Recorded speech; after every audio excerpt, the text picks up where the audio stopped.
assunto é a próstata. Vamos saber o que a gente deve fazer para prevenir certas situações, como ter alguns tipos de tratamento e por que ela é tão importante, né, Karina? Apesar de ser uma glândula pequena, Amanda, ela tem um papel fundamental na saúde do homem.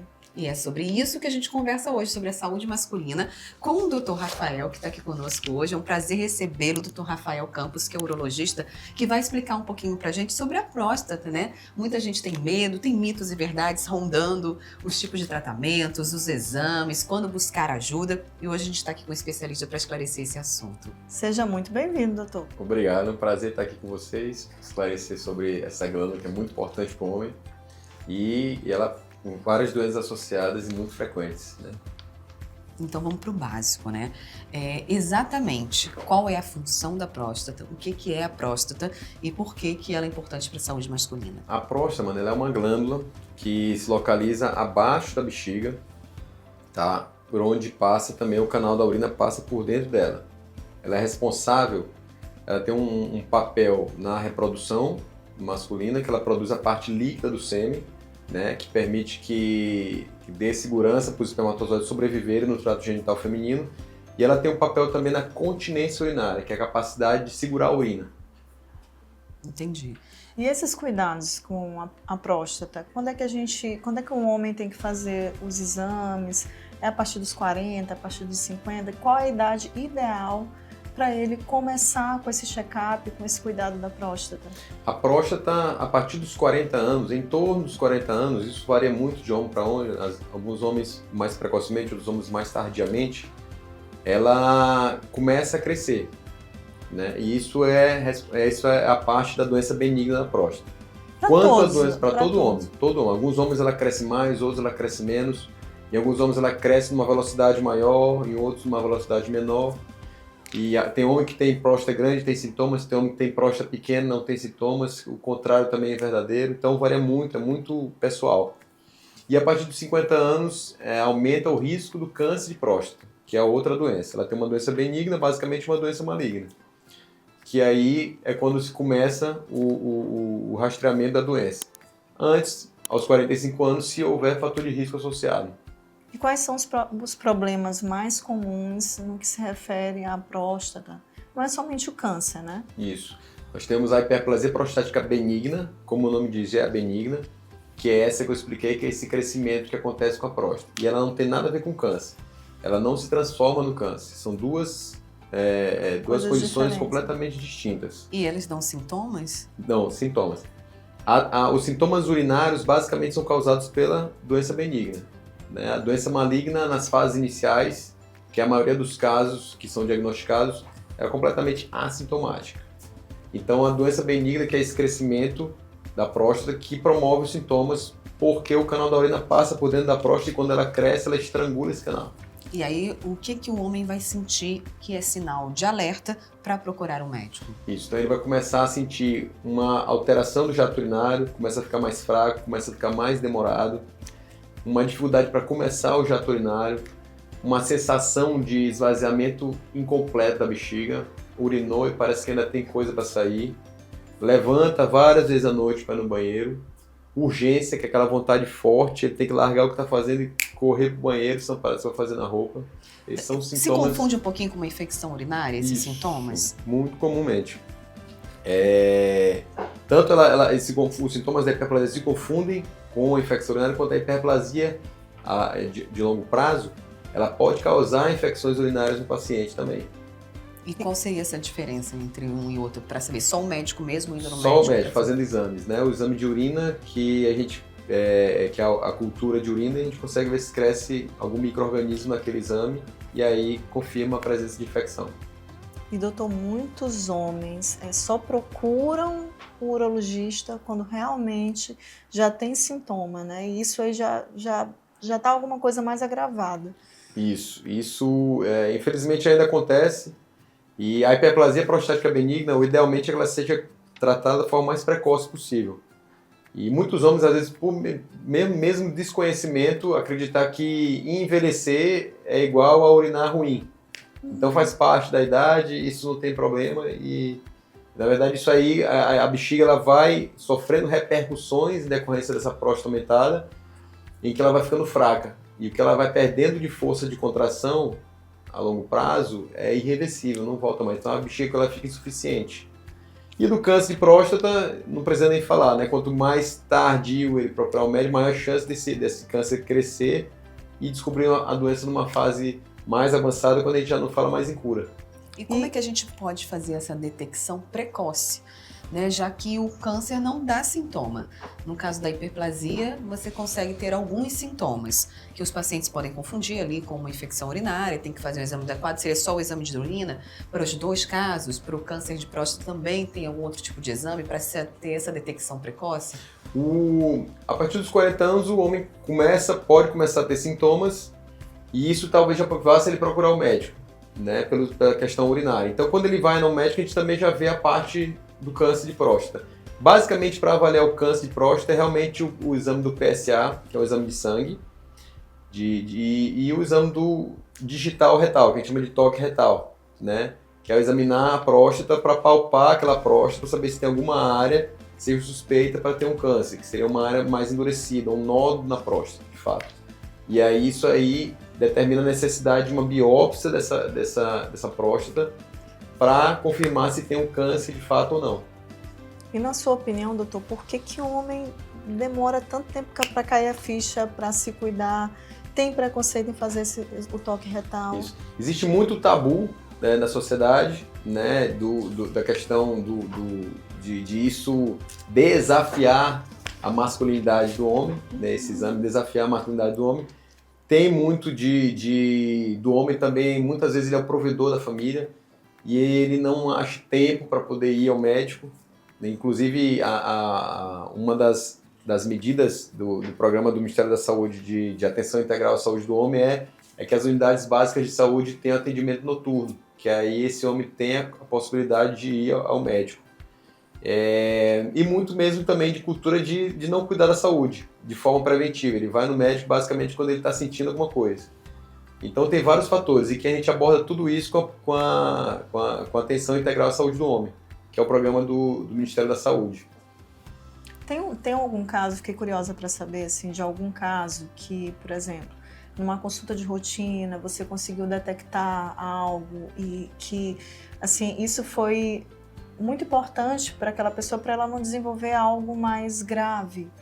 Tem algum caso, assim, que tiver sim, à que às mente, vezes assim, passa... para a gente falar, assim, até para que as pessoas se inspirem também nesse cuidado, porque... Muitos pacientes vão para o rastreamento, o que acontece mais basicamente para avaliação de rotina, e você detecta um PSA elevado que você não esperava que ia detectar no homem jovem. O homem jovem que a gente fala antes dos 50 anos ou em torno dos 50 anos, já suspeito para ter um câncer de próstata. Muitos pacientes com PSA normal, e você vai examinar a próstata e tem um nódulo, e você faz a biópsia e também vem câncer. Além de outras, não só a questão da próstata, mas que estão falando da saúde masculina, paciente que tem lesões cutâneas da pele, né, da genitália, que você vai ver é um câncer de pênis. Nossa. Então acontece muito, é frequente. Aí, doutor, você falando sobre esses fatores, né, de risco que levam a uma predisposição, todo homem vai ter alguma situação na próstata no futuro ou não? E como é que seria esse primeiro passo? Só procurar o urologista depois dos 40 anos para o check-up geral, check-up de rotina, ou tem que ter um acompanhamento antes, já que alguns dos problemas de próstata não dão sintomas? O fator genético também influencia? Influencia bastante. Um dos fatores de risco para o câncer de próstata realmente é a hereditariedade, a história familiar. Quando o pai teve, a chance do filho ter é 2 vezes maior que a população geral. Quando o irmão teve, sobe para 3 vezes. Quanto mais parentes de primeiro grau, numa idade mais precoce, maior a chance do indivíduo ter. Antes dos 40 anos não tem tanta necessidade de avaliação da próstata, porque realmente ela começa a crescer dos 40 anos, mas vai dar sintomas em torno dos 50 anos. O próprio sintoma urinário faz o paciente ir ao médico, e como é mais ou menos, a doença benigna e a doença maligna são muito confundidas, porque acontece na mesma faixa etária e no mesmo órgão. Então uma coisa puxa a outra. Então você avalia uma, vai pela hiperplasia, porque é ela que vai causar o sintoma, e você acaba avaliando a parte do câncer também. Agora acontece, a medicina, eu costumo dizer que 2 mais 2 é 4 na matemática, mas na medicina pode dar até menos 20. Então tem paciente com próstata pequena que tem todos os sintomas do mundo. Nossa. Tem paciente com próstata grande que não tem sintoma nenhum. Tem um paciente, a próstata, o tamanho normal dela, só para a gente ter uma ideia, é em torno de 30 gramas. Eu tenho um paciente que ele tem 300 gramas de próstata. Nossa. Ele não sente Nada. Tudo nada. tranquilo, né? Então é muito pessoal mesmo. Para você saber esse aumento da próstata, tem algum exame específico? Isso. O exame básico que a gente usa para avaliar a hiperplasia prostática feminina é realmente a ultrassonografia, que é um exame barato e bem acessível e dá muita informação para a gente por via abdominal. E a gente consegue ver o tamanho da próstata, ver se a bexiga já está tendo aquelas repercussões que eu já falei, de esforço, né? Então você vai ter um espessamento da parede da bexiga, você vai ter formação de divertículos nessa bexiga. Você vai ver se ele está conseguindo esvaziar a bexiga de forma adequada. Ele faz o exame com a bexiga cheia, depois ele urina e faz após urinar para saber se restou alguma coisa ali. O ideal é que fique no máximo até 30 mililitros. E então é um exame muito bom, disponível, barato e fala muita coisa pra gente. Basicamente uma ultrassonografia de próstata. E o exame de toque retal, doutor? Esse tem que ser feito toda vez que vai no urologista, porque a gente precisa explicar. É necessário fazer esse exame? O porquê que ele é necessário? Em que casos ele é feito? Ou então a pessoa chegou no urologista e já vai fazer o exame? Faz parte do check-up. O exame do toque, ele isoladamente, realmente não tem nenhuma repercussão no diagnóstico do câncer. Porque a minoria dos casos é detectada por um nódulo na próstata. Em torno de 20% dos casos é assim. A maioria dos casos realmente é a elevação do PSA. Os dois associados é que aumenta a sensibilidade e especificidade da chance de a gente conseguir detectar o câncer. Não precisa ser toda a avaliação, mas pelo menos uma vez por ano é necessário. Mas no toque retal, o que você identifica que você tem que fazer o toque que não necessariamente consegue ser identificado em outros exames? Até para a gente explicar, né, para nossa audiência o porquê que até hoje, com tantos avanços na tecnologia, esse não é um exame essencial. O nódulo da próstata, ele não é, muitas vezes a gente não consegue ver ele por outros exames. A ultrassonografia não vê, o que está surgindo e que está melhorando cada vez mais. Quer dizer que o nódulo não vê na ultrassonografia? Não é visto. É a ressonância magnética da próstata, entendeu? Mas a ressonância magnética não necessariamente, ela na verdade é uma ressonância negativa, não quer dizer que não tenha câncer. A ressonância ela vai dizer para mim se tem alguma área naquela próstata que seja mais suspeita para ter uma doença que seja mais agressiva. Tá? É diferente do câncer de mama, que a paciente palpa o nódulo na mama e ela vai no médico, vai biopsiar isso no nódulo, né? A maioria dos casos do câncer de próstata não tem nódulo. Então, onde que eu vou biopsiar? Entendi. Entendeu? Então, a ressonância está chegando no arsenal de diagnóstico para falar para a gente, ó, naquela região ali tem uma área que seja mais suspeita de uma doença que seja mais agressiva. Talvez no futuro ela está caminhando para definir se a gente vai fazer biópsia ou não, né? Para usar ela como um rastreio de fato, talvez aí o exame do toque seja obsoleto, mas não vai ser provavelmente abolido de vez porque é o exame físico. Então quando a gente vai estudar medicina, você tem a anamnese, que é a história clínica do paciente, você tem o exame físico, você vai examinar seu paciente. Então o exame de toque é o exame físico, você vai examinar seu paciente. É mais um dado que você tem. Quanto mais pistas você conseguir colher, melhor. Existe hoje, assim, uma prevenção como o estilo de vida, alimentação, atividade física? Ele pode, a partir de um estilo de vida saudável, com uma alimentação saudável, atividade física, ele pode prevenir essas doenças? Karina, hoje em dia, para o câncer de próstata, não tem nada que a gente possa fazer para evitar que ele apareça. Se ele tiver que aparecer, ele vai aparecer, né? Lógico que a gente tem as recomendações de hábitos de vida saudáveis, então, de o melhor atividade remédio física. É a prevenção. Isso. A prevenção que a gente chama secundária. Prevenção primária é quando você faz alguma coisa para evitar que aquela doença, por exemplo, o cigarro em relação ao câncer de pulmão. Álcool, essas coisas. Você não fumar, você não vai ter câncer. Na próstata não, a gente não tem nada que a gente pode fazer para evitar. A gente tem a prevenção secundária, que é o quê? A detecção precoce. É você detectar essa doença numa fase inicial, que aí a chance de cura é maior. Então, se ela tiver que aparecer, ela vai aparecer. Né? Então, se está escrito no DNA ou no destino do paciente, vai aparecer, entendeu? Então, os pacientes que têm maior risco, né, fatores de risco, história familiar, raça negra e com a idade, né? Então, esses a gente tem que ter uma atenção maior. E quais são os critérios utilizados para saber qual tipo de tratamento você vai fazer no caso de uma doença maligna, né, como o câncer de próstata? Todo câncer de próstata precisa de intervenção cirúrgica? Como é que é feita essa abordagem e o tratamento para cada paciente? Não necessariamente. A gente vai dividir o câncer, quando a gente faz o diagnóstico, a gente precisa saber, todo câncer ele nasce num órgão e ele se espalha pro resto do corpo. Então a gente tem que saber em que momento a gente diagnosticou aquela doença. A maioria dos casos, como a gente faz um rastreamento, a gente detecta ele numa fase realmente inicial. E é o tratamento localizado da próstata. E aí você pode fazer a cirurgia ou a radioterapia, tá? O que diferencia um do outro é, de novo, o exame do toque. Pelo exame do toque, a gente consegue estadiar localmente aquela doença e saber se ela realmente é factível de se aquela glândula consegue ser extirpada pela cirurgia. Porque às vezes ela apesar dela não ser avançada, mas ali ela está muito localmente avançada, ela está muito agarrada, já está muito crescida, e com a cirurgia a gente vê que aquela doença não vai sair. E aí a gente encaminha para a radioterapia. Né? Geralmente é esse algoritmo que a gente segue.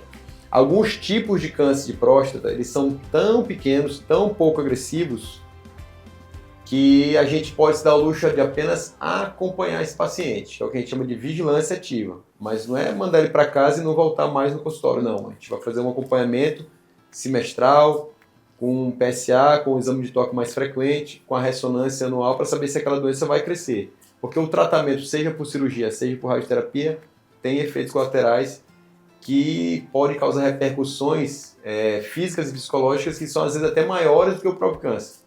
É sobre isso que a gente vai falar agora, né? Vamos falar então sobre esse pós, né? Depois que tem um diagnóstico, como é que muda ali emocionalmente, fisicamente aquele paciente, tendo passado por um procedimento cirúrgico ou não?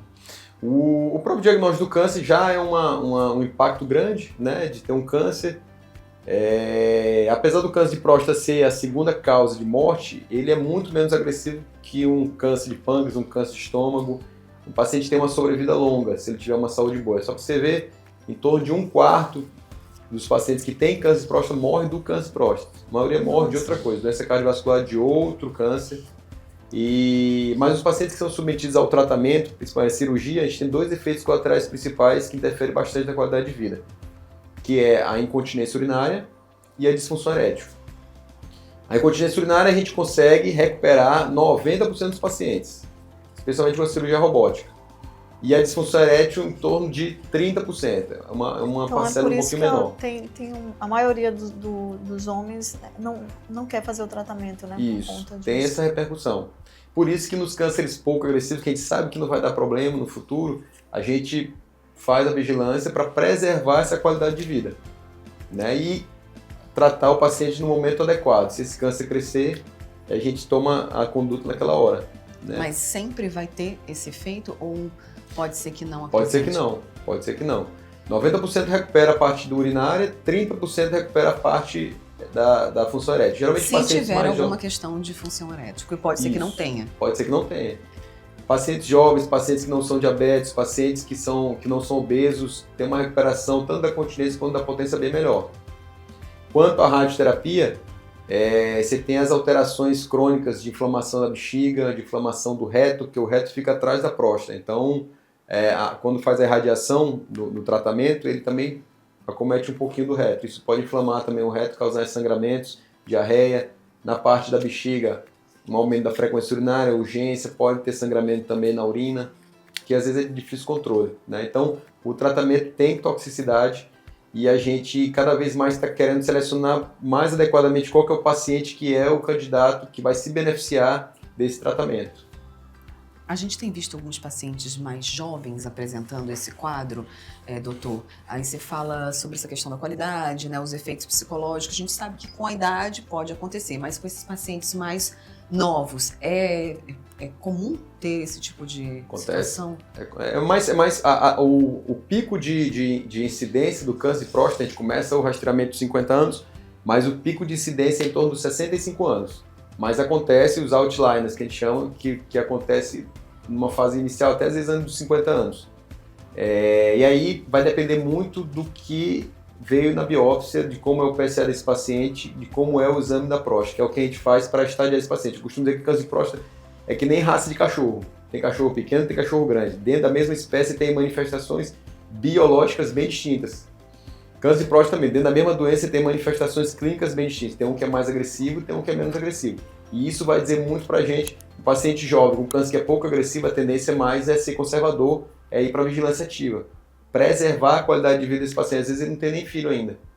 Porque depois da cirurgia, depois da radioterapia, traz também a infertilidade. Então é uma forma de preservar a qualidade de vida desse paciente até o momento que, se for necessário, às vezes nem é necessário, às vezes o paciente padece de outra condição e o câncer de próstata está lá.